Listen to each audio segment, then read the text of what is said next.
Well, we got some wind here coming down the side of the mountain on this road, pushing it back towards me.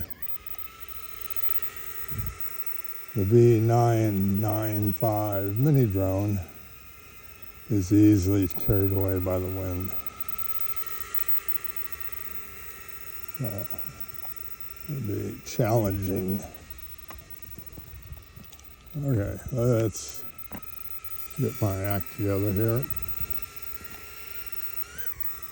Walking the dog, Luna's all the way down there.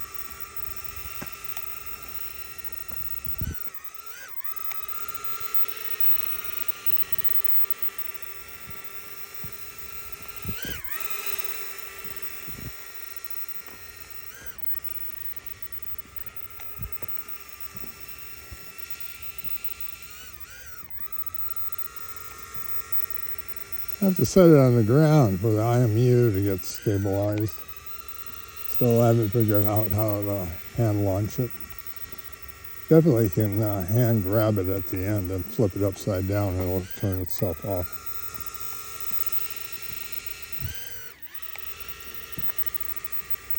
We're walking uphill slightly. That's why I have to gain altitude every so often. I'm going to straighten it out. I'm looking at the back of the mini drone. It helps control it easier. It's got the red LED light. When the LED light starts blinking, which is about a little over 7 minutes of flight time, I got basically a half a minute to put it down or it will automatically land itself. During that period of time, I'll try to hand catch it so it doesn't land on the dirt here.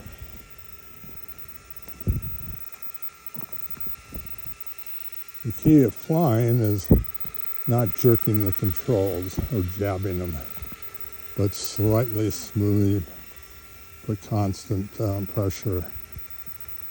So now we're making a curve here in the road, and I gotta straighten out the drone. The right control goes forward and backward, and right and left. The left control changes the altitude and rotates it. We call that yaw. As we're going around the corner, we see that we need to use the yaw to straighten it out, so wrong direction. Oh, there we go. Now we want to get some altitude.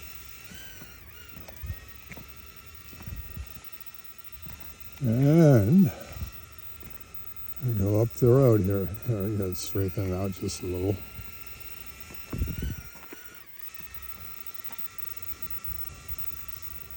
Also, because we gain altitude, it doesn't always, if I land it, sometimes it doesn't want to stop.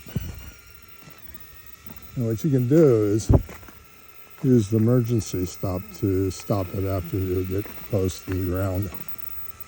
Disadvantage is it will stop the propellers and it will fall out of the sky.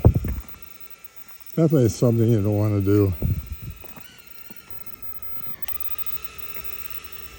Because you might risk damaging it. But in emergencies, like you're going to hit somebody or hit a car that's moving, you want to do that. It's a beautiful morning here in north of Camas, Washington. I'm halfway up Livingston Mountain.